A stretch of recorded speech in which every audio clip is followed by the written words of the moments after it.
quixera tamén comentar, antes de empezarnos, que con estes actos que estamos facendo en distintos puntos da nosa nación, como cidade, non queremos ni sacar ningún tipo de proveito, ni sumarnos, desde logo, a esa hipocresía, ese sensacionalismo co que están tratando esta problemática humanitaria e esta problemática dos povos, non?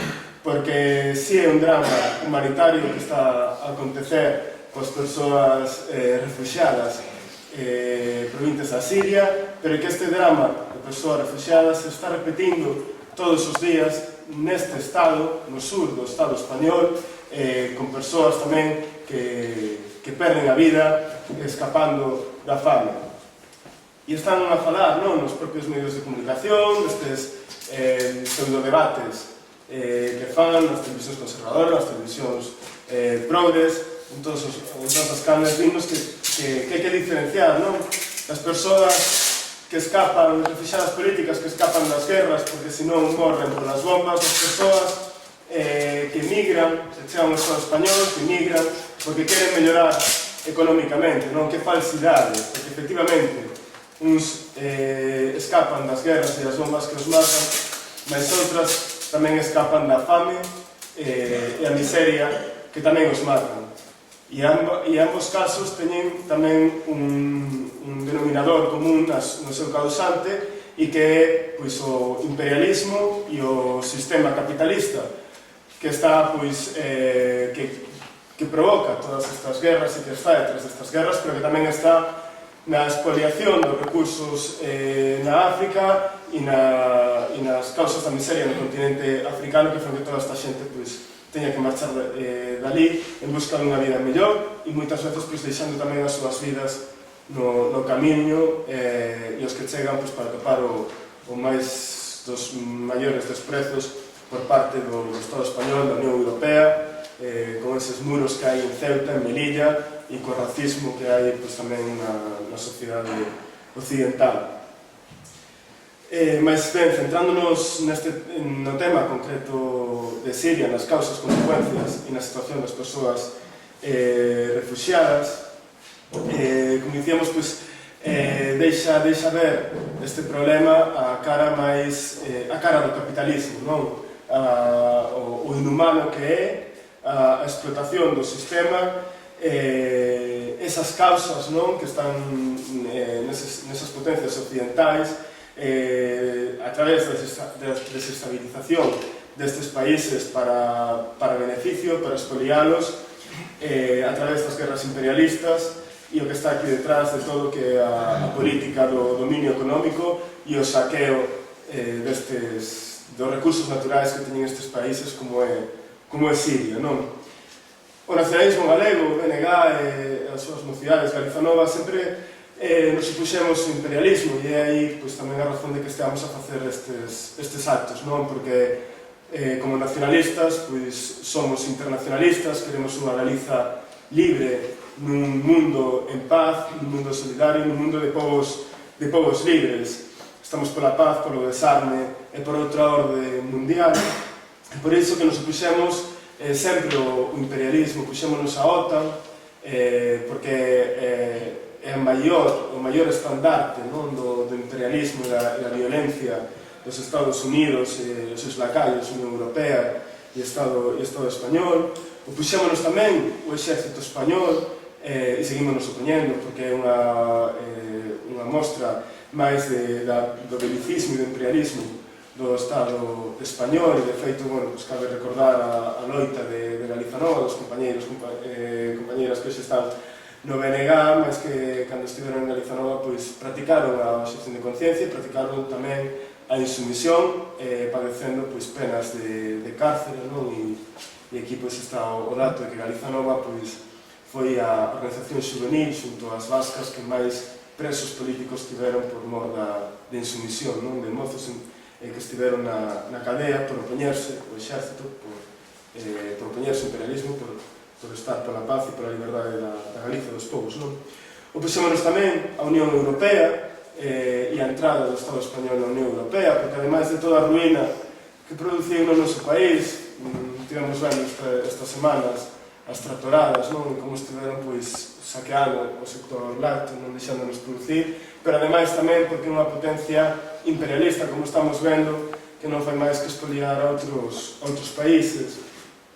Opuxémonos tamén as guerras de Serbia e Kosovo, a invasión do Afganistán, do Irak, e máis recentemente as de Libia e as de Siria, non? E nese ADN de loita, nese ADN do nacionalismo pola paz e polo internacionalismo, estivemos sempre en contra desa dominación política por parte dos Estados Unidos, que fan e provocan as guerras por o seu beneficio e que logo reparten con aqueles lacayos que os apoian, neste caso a Unión Europea, a España e outros países, non?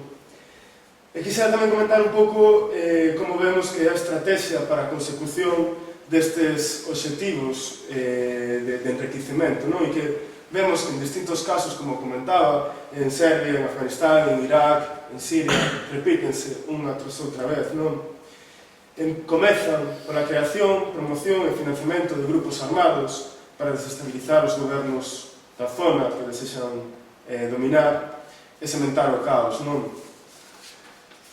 Utilizan os medios de comunicación para trasladar e o internet para trasladar e promocionar os grupos rebeldes e sinalar o goberno deses países como unha ditadura cruel, independentemente de que en algúns casos evidentemente os sexan, mas outros non. E lembraredes neste... a ver se non son bandeiras.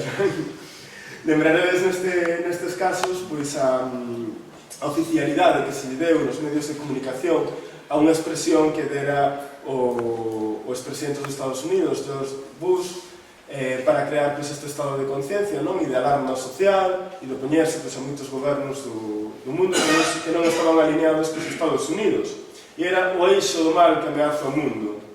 E nese eixo do mal que dixo Bush e todos os medios de comunicación empezaron a repetir ata a saciedade, estaban Irak, Libia, Irán, Corea do Norte, Bielorrusia, Birmania, Zimbabue, Cuba, Venezuela, Bolivia, países que por desde distintas posicións políticas non lle querían facer o xogo aos Estados Unidos. E na maioría destes países do eixo do mal, a estrategia dos Estados Unidos foi adiante, ben pola invasión directa, como no caso do Afganistán, no caso de Irak, ou ben pola vía de criminalización e desestabilización e promoción de grupos rebeldes en países como Libia ou Siria, non? Grupos rebeldes, entre aspas, porque de rebeldes pouco teñen, se non é o servizo dos Estados Unidos, non? Porque, desde logo, veredes que, cando empezou o conflito en Siria, non? Que os rebeldes bombardeaban desde avións, cidades, que os rebeldes tiñan tanques, que os rebeldes tiñan unhas armas impresionantes, calquer movimento de revolucionario, de rebeldía, terá armas que non son nin avións, nin tanques, sino outras máis menos ambiciosas, non? Entón, evidentemente, este movimento estaba financiado, como se apunta, por Estados Unidos, pola CIA, por potencias occidentais, non? E lembraredes tamén golpes de Estado na Venezuela ou no Ecuador, onde aí está demostrado como detrás estaba a CIA, implicándose na organización, e que nestes casos, en concreto, foron paralizados polo apoio popular a estes gobernos bolivarianos, non? E volvendo ao caso concreto de Siria, hai petróleo, en Siria é unha zona estratégica do Oriente Medio, é un opositor aos delirios dese estado terrorista, non? Que é Israel, e, por tanto, vemos como se aplicou esa estrategia aos Estados Unidos levada a cabo por eles mesmos, pola Unión Europea e por Israel. Primeiro, a través dos medios de comunicación que vestiron de populares eses movimentos rebeldes que comentábamos, participando do financiamento e lanzamento do Estado Islámico, o ISIS, que en moduvidade, cando saíades de aquí, podedes poñer no Google McCain ISIS, e McCain é un senador dos Estados Unidos que en 2013 tivo unha reunión, esa foto, se poñedes iso, vamos a aparecer fotos desa reunión entre McCain e os altos cargos do ICI. E volveu desa reunión, McCain dixo nos Estados Unidos que ese país tiña que financiar o exército de liberación de Siria porque era a forma de acabar coa ditadura de Al-Assad. Imaginadevos, non, que McCain, en vez de dicir que había que apoiar o ISIS, dixera que había que apoiar, pois, mellor, a outros movimentos revolucionarios da esquerda de outra parte do planeta, pois onde acabaría, non? En Guantánamo ou colgado de calquer prisión estadounidense. Por tanto, o ISIS está financiado no seu comezo polos Estados Unidos e o ISIS tornouse nunha perfecta excusa para a invasión occidental de Siria, non? Tentaron a comezos do ano pasado invadir Siria, e foi a resposta popular, a mobilización na rúa de quen non quería outro Irak, que non quería ver que despois de bombardear e destruir un país e unha poboación como pasou en Irak, sucedan anos e anos de terrorismo contra o povo e de enfrontamento e de guerra civil no propio povo, non? Porque ali onde Estados Unidos vai coas súas bombas, o que lle sigue son anos e anos de enfrontamento entre civil, non?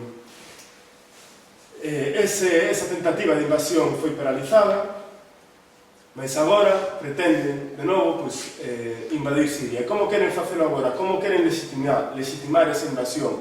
Pois utilizando, da forma máis cruel e máis burda, o drama humanitario que están a vivir milleiros de persoas nas fronteiras.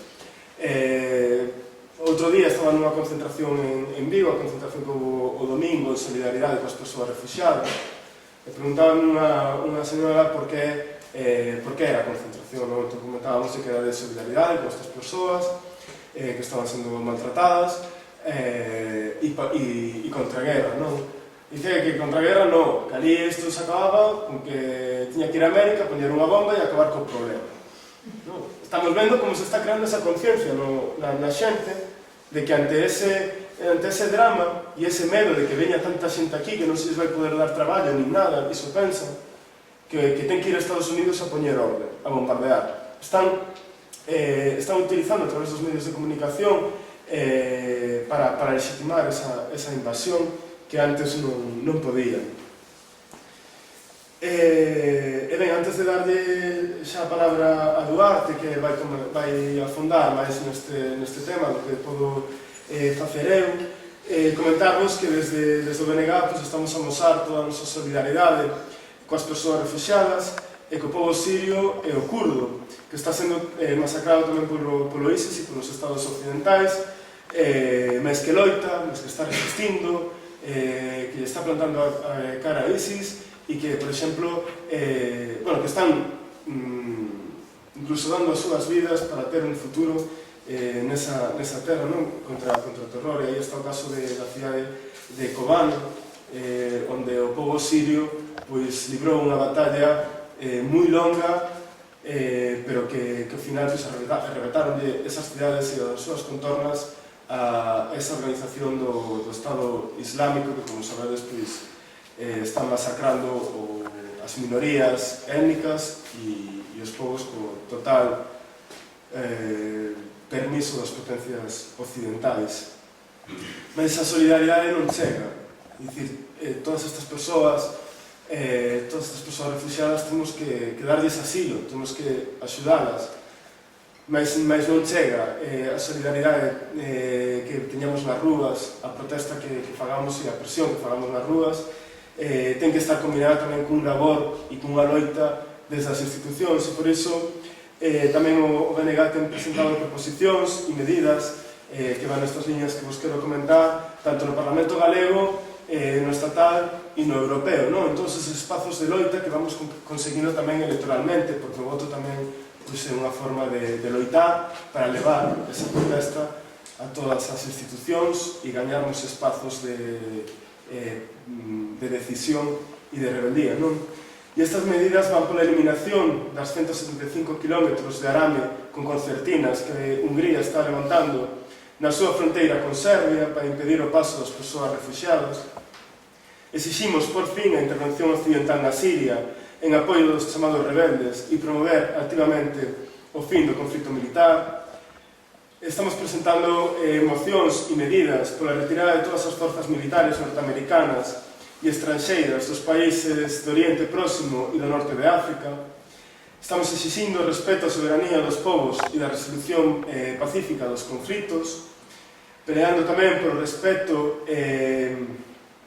por unha política de paz, de solidaridade e de cooperación entre todos os povos, polo dereito do povo kurdo á liberdade e á soberanía e o respeto dese dereito por parte de todos os estados actualmente ocupantes do Kurdistán, presentando tamén mocións e peleando polo dereito do povo palestino á paz e á liberdade no seu propio estado independente e pola solidaridade internacionalista e a acción antiimperialista en toda Europa e en todo o mundo. E estas medidas son as que vamos a seguir reivindicando tanto na rúa, como dicía, como nas institucións, para rematar canto antes con este drama, pero sin esquecer tamén, como dicía antes, o drama que está vendo en todos os países do mundo, non? Que non nos esquezamos de que este problema que están pasando tantas persoas que agora mesmo están en Hungría, en Alemania, están aquí tamén no Estado español, no sur, onde están morrendo diariamente e onde as persoas que consiguen chegar están en total situación de miseria, sin protección sanitaria e sin ningún tipo de dignidade. Non fagamos unha presión en todos os campos para que ninguna persoa sexa ilegal, sexa onde estexa e sobre todo para ir ás causas do conflito e que non haxa nin máis guerras nin máis imperialismo. E xa nos deixo con Duarte Correa. Gracias. Bueno, despois da intervención de Alberto, igual que onte que coincidimos, eu creo que todo o que vou dicir vos vai descolocar e o mellor ídelo interpretar contradictorio ao de Alberto. Eu teño a creencia e case a seguridade, non porque se sapito niso, de que todo isto é un montaxe, de que todo isto que estamos vendo nos medios de comunicación é un montaxe, que ten un obxectivo. É dicir, a causa disto non é a guerra de Siria. Isto montase como un obxectivo que é facer unha intervención aínda maior en Siria. E diredes vos que sea un montaxe, pero que todos os medios de comunicación estean quitando o mesmo, por iso un montaxe.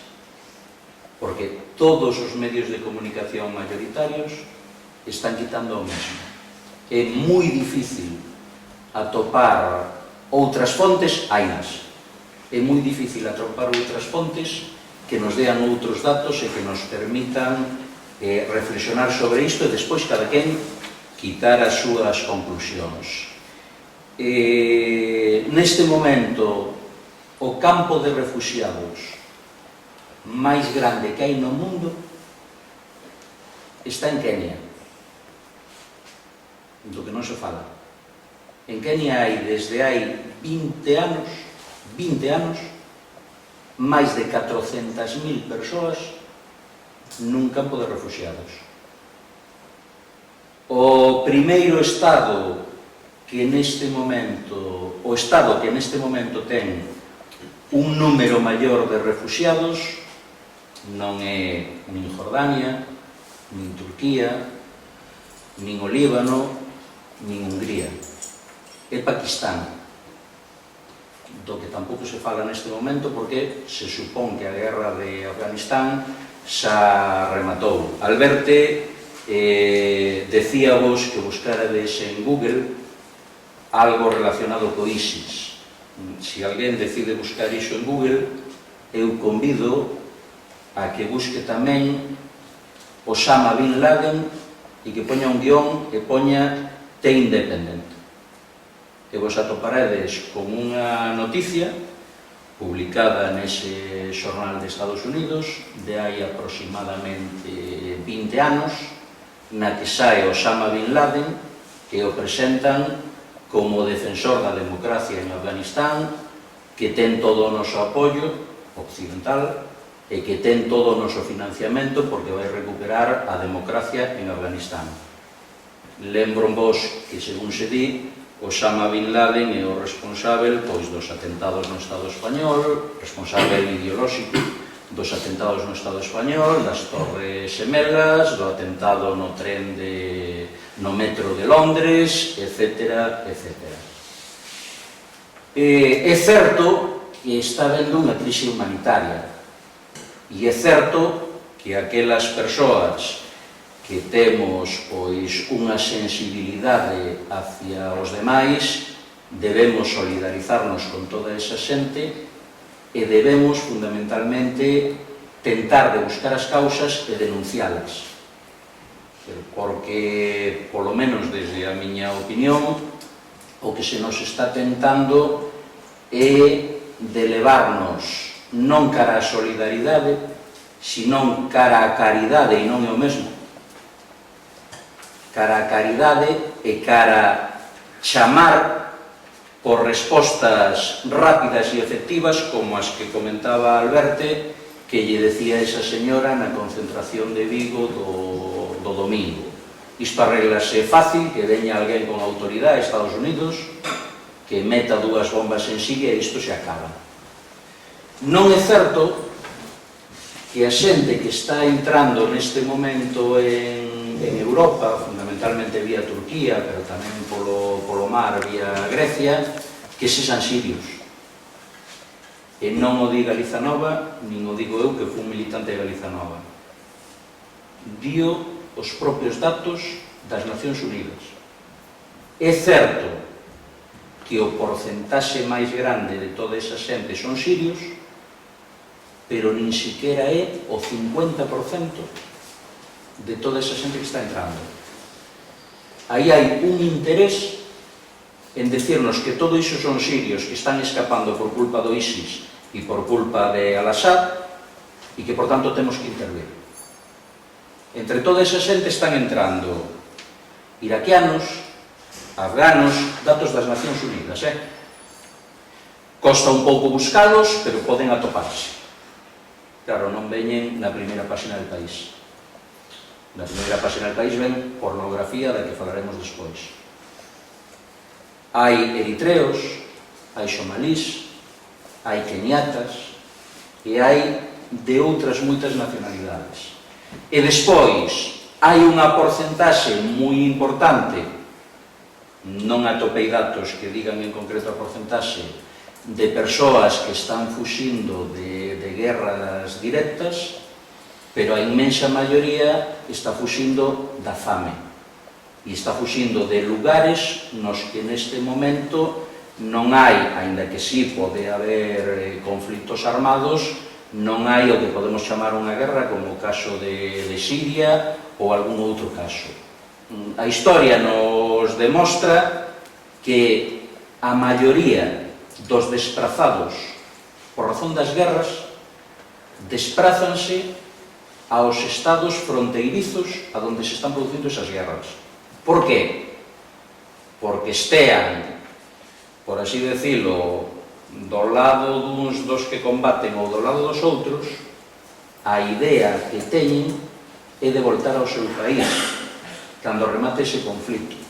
Mentres que cando se están producindo estes movimentos tan importantes son persoas que xa se buscan o futuro noutro sitio porque ven que non teñen alternativa para eles ou para as súas familias donde teñen a súa orixe. E os galegos e as galegas sabemos moito diso. Sabemos moito diso a finais do século XIX e sabemos en 2 etapas, anos 20 e anos 50 e 60 do século XX. Hai un dato que, se collemos as imaxes que saen nos telexornais, non nos decatamos, e se relacionamos esas imaxes co que nos está dicindo o texto, nos dá idea de que son familias, pero se collemos moitas desas imaxes e as ponemos a cámara lenta, veremos que a inmensa maioría son homes entre 18 e 40 anos, que é o perfil normalmente das persoas que marchan para tentar de buscar un sustento económico para as súas familias. É certo que hai moitas familias, pero facede o exercicio de coller a cámara lenta algunhas desas imaxes, hai nas por YouTube, hai nas en moitas canles, e iredes vendo que non é tanto a cuestión das familias como se nos está dicindo. Hai outro dato que non se nos di. Unha porcentaxe moi grande desa xente é o que poderíamos chamar, e bueno, é moi discutible que ese concepto sexa aceitado, clases medias. Até o mes de xuño, cada persoa que cruzaba costáballe alrededor de $10.000. Unha persoa que escapou de Kobane, unha persoa que escapou de Trípoli, é moi difícil que teña $10.000 para darlle aos traficantes para poder cruzar. É certo que con todo este efecto agora están cruzando máis e estamos nunha economía de mercado, ainda que poida sonar moi duro isto, e baixaron os prezos. Neste momento fálase de que no caso de Turquía os prezos están por persoa en $1.500 aproximadamente. É dicir, pero ainda así $1.500 é moitísimo para unha persoa das clases populares deses países. E xa non falo dos da África subsahariana. A inmensa maioría da xente está escapando por unha cuestión de fame. E por unha cuestión de fame que, si coincido totalmente co que decía Alberto, que é provocada polo imperialismo.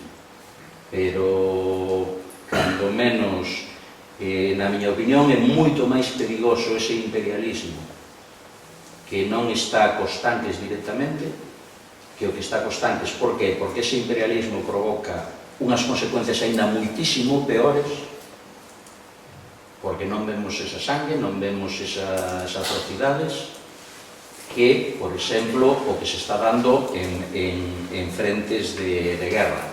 E por que se está producindo neste momento, desde hai 3, 4 anos, esa vaga de xente desprazada? Pois porque os mesmos efectos da crise que se iniciou no que se lle chama o primeiro mundo no ano 2008 está tendo unhas consecuencias moito peores, fundamentalmente na África subsahariana. Neste momento se están librando, a ver canto tempo, por así decirlo, dos efectos da crise, casi exclusivamente algúns estados do sudeste asiático e aqueles estados de América Latina que, con moitas críticas que se les podía facer, ou se mesmo unha persoa que todo o mundo escoitaría desfalar dela, Felipe González, pois atreveuse a decir que Pinochet era máis demócrata que Nicolás Maduro. Sí, iso está nos medios de comunicación desde hoxe pola mañá, pero co cal xa podemos imaginar, non? Entón, sacando eses estados, o resto están nunha situación de crise que tamén está levando ao imperialismo a actuar dun xeito moito máis intelixente, pero moito máis depredador, non sabendo cando vai rematar, por así decirlo, esta crise, a tratar de controlar fontes de enerxía, auga, alimentos e un tema fundamental: aqueles minerais que son básicos para as novas tecnoloxías. No que é o Corno de África temos neste momento unha auténtica actuación saqueadora por parte da Unión Europea e por parte dos Estados Unidos relacionada co coltán. Supoño que escoitastes falar dese mineral que é básico para o que todo o mundo levamos neste momento nos bolsillos, os móviles, ou tamén para o wolframio, para o tantanio, para o estaño, para o grafito, todos eles minerais que neste momento son básicos para este tipo de sociedade no que estamos neste momento. E por que se está facendo iso? Porque donde están os os maiores hacementos sexa en África, ou porque donde están a maior produción de petróleo sexa no Oriente Medio? Non. No caso dos minerais, sacando do coltán, que si está casi exclusivamente no centro de África, no caso de outros moitos, fundamentalmente onde están é en Brasil, en China e en Rusia. Pero a Unión Europea e os Estados Unidos non se atreven a dar un enfrentamento directo con eses tres países continente, e entón o que tratan é de controlar todo o resto do que hai. Lembro-vos que sigue sendo un dos maiores productores de petróleo Estados Unidos aínda, e sin embargo trata de controlar as reservas de outros moitos, ou a loita do agua que se está dando agora. Entón, iso provoca moitos desprazamentos poboacionais e iso provoca unha situación de que en determinados momentos, por intereses políticos, e agora vamos a esa segunda parte, por intereses políticos se crean campañas de propaganda que é certo que provocan tamén un efecto chamada. Se non houbera toda esta que eu lle chamo montaxe, e agora vos vou dicir por qué, de todo este tema de que todos son sirios, etc., etc., habería xente que o mellor non arriscaría en lanzarse ao mar como se están lanzando. Pero un dato que é oficial das Nacións Unidas é que polo de agora aínda non entrou en Europa tanta xente como entrou no 2014. E no 2014 ninguén dos que estábamos aquí víamos todos os días nos medios de comunicación, sacando das concertinas que falaba Alberto, isto de milleiros e milleiros de persoas, e entraban milleiros e milleiros de persoas naquele momento. Todo o mundo, supoño que vistes esta foto, ou unha aínda moito máis forte solo do crío, en primeiras páxinas de xornais. Todo o mundo, supoño que vistes esta foto, que o que nos dio o pé de foto, que é un pai tentando de chegar a terra e de que non lle morra o crío que leva aí entre os brazos, ou vistes outra que debeu ser publicada, non sei se foi no País, ou se foi tamén en Le Monde, debe haber 15 días, no que serían, por así decirlo, como puntos negros, centos de puntos negros no mar, que eran persoas. É dicir, esa é a realidade do que está acontecendo, pero tamén hai especialistas en comunicación e en manipulación mediática que lle chaman a isto pornodrama. Pornodrama. Ten a súa razón, porno. Se eu vos pregunto a quen estades aquí quen ve porno, ni Dios.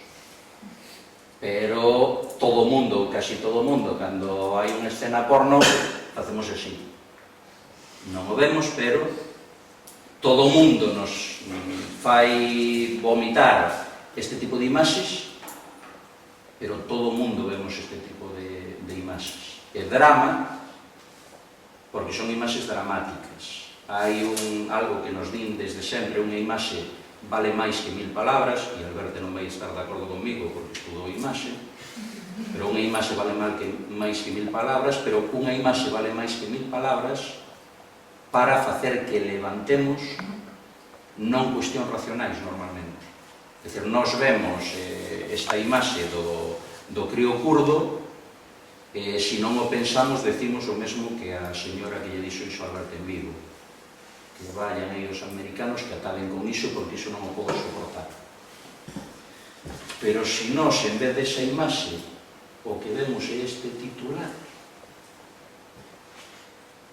e temos un pouco de raciocinio, decimos la crisis de refugiados, é dicir, xente que ven aquí, que está nas praias casi morta de fame, obliga a bombardear Siria. O lógico será que a crisis dos refugiados nos obligue primeiro a atender a eses refugiados e despois a ver as causas. Non, pero o titular, el país é, para min, estando nas antípodas do que eu penso, un dos xornais máis intelixentes que hai, eu creo que neste titular se equivocaron. Eu creo que se lles escapou, porque calquera que teña un pouco de capacidade de raciocinio di menuda animalada.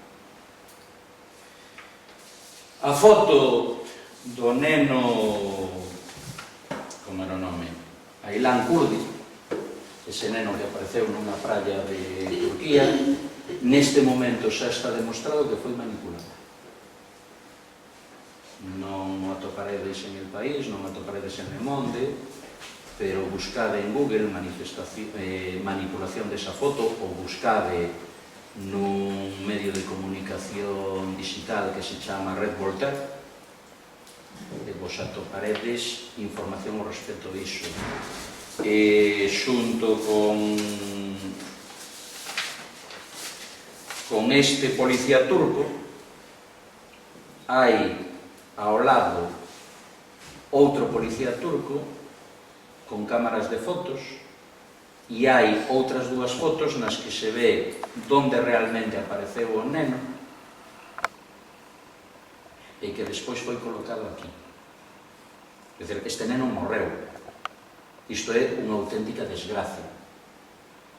Pero é pornográfico que un neno que morreu o coloquen, bueno, aí xa hai teorías, o que pasa que eu dixo non entendo, de que unha persoa morta que devolve o mar nunca devolve así.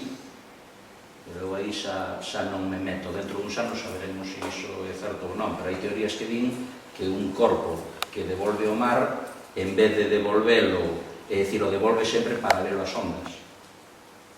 Ten a súa lógica, pero bueno, eu son de letras, diso non entendo. É dicir, pero no outro das fotos están, é dicir, as fotos xa se poden ver por aí. Para que? Para tratar de provocar unha reacción por parte da xente a ese respecto. Hai outros datos referidos a isto, un deus a coñecer onte, lembraredes que morreu este neno, morreu un irmán que tiña non sei se 2 ou 3 anos máis que el, que morreu a nai, facía unhas declaracións ao pai dicindo que, bueno, a desgracia que teríamos calquera nesa situación e na que se di que iba a coller os corpos e que os ia levar a Kobán. Eu son incapaz de imaginar alguén que fuxe dunha guerra na que che cortan o pescozo, que por moi afectado que estea, son incapaz de imaginar en que situación de afectado estaría se me acontecera unha cousa dese tipo, que colla os corpos e que se marche a centos de kilómetros nunha situación de guerra a enterralos. Mais nunha zona xeográfica na que as temperaturas son como son. E estamos falando de corpos de persoas mortas. Hai aí nalgúns medios de comunicación que din que si foi así. Eu teño moitas dúbidas, pero o que xa é alucinante que non saíra hoxe nas primeiras páxinas de ningún periódico é que xa está denunciado por parte das persoas que sobreviviron e que ían na patera ou na chalana ou no barco ou onde ían, de que o pai do neno era un dos traficantes de persoas humanas. É dicir, iso atopades hoxe incluso en xornais destes, non en primeira páxina, pero si aparece para que non se poida acusar de que eses xornais esconden determinada información. Vos está xa en El Mundo, creo que está en El País tamén, é dicir, está, non digo en xornais destes raros que andamos alguén vendos, sino en xornais dos habituais. Ou, outro exemplo do que é a manipulación deste caso, o famoso entrenador de fútbol, que é ese pai que vería desas imaxes en Hungría, de que lle meteu a zancadilla a bestia da xornalista esa de extrema dereita e que neste momento xa entrou no Estado español para entrenar, se non me equivoco, Móstoles de fútbol ou así. É dicir, ese tipo de cousas, eu sinceramente, se estamos falando de algo tan serio e tan dramático como son estas cuestións, me parecen verdadeiramente vergonzosas. Entón, nese sentido, e xa remato porque se me alonguei comparado con onte, e porque, bueno, creo que o objetivo é que faledes vos, deixando de lado o posicionamento que poida ter cada quen sobre o que está acontecendo en Siria ou sobre o que está acontecendo en Hungría, polo menos eu unha recomendación que vos faría é que non vos quedárades no que ven nas primeiras páxinas, nin tampouco vos quededes na miña opinión. É dicir, que busquedes opinión nese sentido. Dentro de 15 días vanse celebrar no Estado español e en Portugal as maniobras máis grandes da historia da OTAN. Fálase de máis de 50.000 soldados. Esas maniobras, tamén despois de toda esta campaña, podedes decir, menudo retorcido eres. Pero, bueno, a historia nos demostra que se vai preparando o ambiente para determinadas cousas. Esas maniobras terían unha resposta grandísima por parte da sociedade. Estamos falando de 50.000 soldados, por isto. Si non leváramos mes e medio con isto, porque calquera de nós, por moi radicais, rojos, nacionalistas, independentistas, o que sexa que sexamos, cando nos están bombardeando con todo isto, tamén hai momentos nos que decimos o que esa señora, que isto se acabe e que acaben con eles de unha vez. É dicir, pero todo isto forma parte dun interés mediático para ir preparando neste caso un novo ataque a Siria, que curiosamente, e remato xa, non se fala dese campo de refugiados que vos dixen en Kenia, que é o máis grande que hai neste mundo no mundo, ou non se fala dun pobo, que Galiza Nova fixo ainda hai pouco un acto con un representante dese pobo, que é o pobo saharaui, que leva 40 anos vivindo nun campo de refugiados.